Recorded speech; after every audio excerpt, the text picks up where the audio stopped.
আজকে আমি নাট্যকার উৎপল দত্ত এই সম্পর্কে বেশ কয়েকটি এমসিকিউ কোয়েশ্চেন আনসার নিয়ে আলোচনা করতে চাই।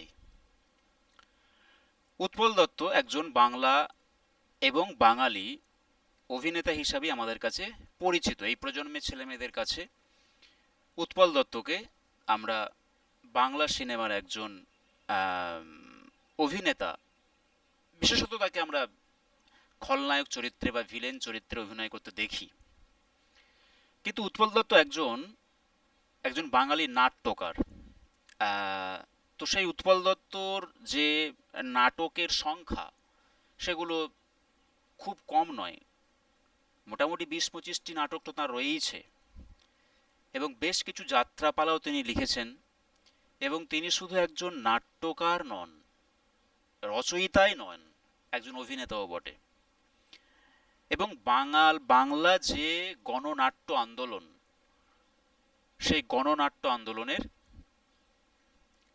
একজন আহ, বিখ্যাত ব্যক্তিত্বও বটে।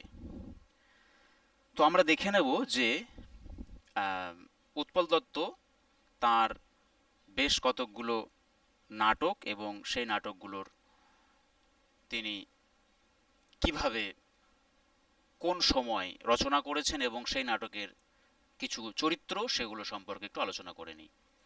তো প্রথম কোশ্চেনটা দেখো যে উৎপল দত্তের প্রথম বাংলা নাটক কোনটি? যদি প্রথম বাংলা নাটক আমরা তার চয়েস করতে চাই, তাহলে সেটি হচ্ছে যে সাংবাদিক। সাংবাদিক বলে একটি নাটক তার প্রথম নাটক। এবং বাকি যে নাটকের অপশানগুলো দেওয়া রয়েছে এগুলো তার নাটক কিন্তু না, এগুলো বানানো অপশান।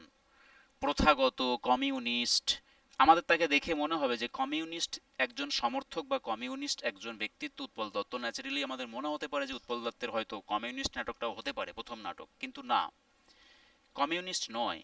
পরীক্ষার্থী বলে তার নাটক কিছু নেই। সাংবাদিক নাটকটি তার প্রথম নাটক। এবারে দেখো অঙ্গার। অঙ্গার মানে হচ্ছে কয়লা। তো এই অঙ্গার নাটকটি বিহারের যে ধানবাদ অঞ্চলের একটা কয়লা খনির দুর্ঘটনার কথা আছে এই অঙ্গার নাটকের মধ্যে।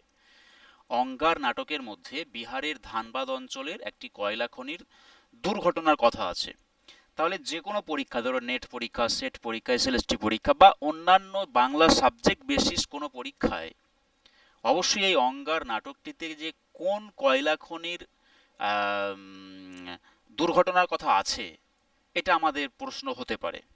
মনে রাখতে হবে এই বাকি জায়গাগুলো সবই, বাকি অপশানগুলো সবই অপ্রয়োজনীয় এবং কাল্পনিক। একমাত্র চীনাকুড়ি, এই চীনাকুড়ি একটা কয়লা খনির নাম। ধানবাদ অঞ্চলের একটি কয়লা খনির নাম চীনাকুড়ি। এই চীনাকুড়ি কয়লা খনির কথা এই অঙ্গার নাটকের মধ্যে রয়েছে। পরের প্রশ্নটা বেশ ভালো প্রশ্ন, যে গফুর চরিত্র, আমরা জানি যে শরৎচন্দ্রের মহেশ গল্পে গফুর চরিত্র রয়েছে। উৎপল দত্তের একটি চরিত্র হচ্ছে গফুর, সেটি কোন নাটকে আছে? এটা কিন্তু অঙ্গার নাটকেই রয়েছে গফুর চরিত্রটি। এটা, এই ধরনের প্রশ্ন অনেক সময় আসে, একই বিষয় বিভিন্ন জনের, একই চরিত্র বিভিন্ন জনের। তো উৎপল দত্তের বাকি যে নাটকগুলো, ঘুম নেই অবশ্যই তার নাটক, হ্যাঁ, এবং টিনের তলোয়ার তার নাটক, অঙ্গারও তার নাটক, তা গফুর চরিত্রটি রয়েছে অঙ্গার নাটকের মধ্যে। তারপরে চলে আসো, পরবর্তী প্রশ্ন কি রয়েছে দেখে নিই। অঙ্গার নাটকটি প্রথম কত তারিখে অভিনীত হয়েছিল? অঙ্গার নাটকটি অভিনীত হয়েছিল 1959 সালের 31শে ডিসেম্বর। চারটে সাল রয়েছে, চারটে সালেতেই তারিখটা একই রেখেছি, মানে 31শে ডিসেম্বরটাকে নিয়ে আমি পাজেল করতে চাইছি না, 31শে ডিসেম্বরটা ফিক্সড। অঙ্গার নাটকটি 1960 সালে 31শে ডিসেম্বর প্রথম অভিনীত হয়। অনেক সময় দেয় কিন্তু এই নাটকের ক্ষেত্রে এই প্রশ্নগুলো আসে যে নাটকটি প্রথম কবে অভিনীত হয়েছিল এবং কোথায় অভিনীত হয়েছিল, প্রথমবার প্রযোজনা কোথায় হয়েছিল সেটাও কিন্তু প্রশ্ন দেয়। প্রথমবার প্রযোজনা, সেরকমও উল্লেখযোগ্য দু একটি নাটকের প্রথম প্রযোজনা কিন্তু আমি এই আজকের প্রশ্ন উত্তরের মধ্যে রাখছি। কোশ্চেন নাম্বার 5, উৎপল দত্ত অজেয় ভিয়েতনাম, অজেয় ভিয়েতনাম তার একটা নাটকের নাম, অজেয় ভিয়েতনাম। তো সেই অজেয় ভিয়েতনাম নাটকটি কোন একটা দেশকে ঘৃণা করে লিখেছেন, কোন একটা দেশের প্রতি ঘৃণা বা বিদ্বেষ বশত তিনি এই নাটকটি লিখেছেন। এটি লিখেছেন আমেরিকার প্রতি একটা বিদ্রুপ বা ঘৃণা থেকে। অজেয় ভিয়েতনাম আমাদের মনে হবে কিন্তু হয়তো ভিয়েতনাম হতে পারে প্রথমেই মনে হবে, কিংবা রাশিয়া হতে পারে, কিন্তু আমেরিকার প্রতি ঘৃণা থেকে তিনি লিখেছেন অজেয় ভিয়েতনাম নাটকটি। পরের প্রশ্ন দেখো, ছাত্রাবস্থায় উৎপল দত্ত শেক্সপিয়ারের যে নাটকটি অভিনয় করেছিলেন সেটি হচ্ছে হ্যামলেট। উৎপল দত্ত কিন্তু শেক্সপিয়ারের অনেক নাটক অনুবাদ করেছেন বাংলাতে, অনেকগুলো। তো তার মধ্যে হ্যামলেটে তিনি প্রথম অভিনয় করেন।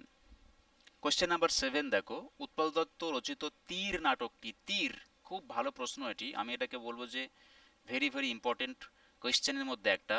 এই তীর নাটকটি 1967 সালে লেখা হয় এবং 1967 সালেই প্রকাশিতও হয়েছিল, কিন্তু কোন আন্দোলনকে কেন্দ্র করে? অবশ্যই নকশালবাড়ি, নকশালবাড়ি আন্দোলনকে কেন্দ্র করে উৎপল দত্তের তীর নাটকটি অভিনীত রচিত হয়েছে। 8 নম্বর প্রশ্নতে চলে আসি, অঙ্গার নাটকটি কোন থিয়েটারে অভিনীত হয়? অবশ্যই মিনার্ভা থিয়েটার। অঙ্গার নাটকটি অভিনীত হয়েছিল প্রথমবারের জন্য মিনার্ভা থিয়েটারে। 9 নম্বর প্রশ্নে চলে এসো, উৎপল দত্ত কত খ্রিস্টাব্দে পিপলস লিটল থিয়েটার বা পিএলটি গঠন করেন? 1970। পিপলস লিটল থিয়েটার বা পিএলটি গঠন করেন কত খ্রিস্টাব্দে? অবশ্যই 1970। কোয়েশ্চেন নাম্বার 10 আমরা চলে যাব যে টিনের তলোয়ার, টিনের তলোয়ার নাটকটি প্রথম কোথায় প্রযোজিত হয়? অবশ্যই টিনের তলোয়ার প্রযোজিত হয় আমাদের খুব প্রিয় একটা মঞ্চ রবীন্দ্র সদন। রবীন্দ্র সদনে টিনের তলোয়ার নাটকটি প্রযোজিত হয়েছিল। আচ্ছা, তো এই রকম ভাবে আমাদের উৎপল দত্ত সম্পর্কে বেশ কিছু প্রশ্ন উত্তর এবং তার নাটকের নাম, তার চরিত্র, এগুলো আমাদেরকে দেখতে হবে বিভিন্ন পরীক্ষার জন্য। Thank you.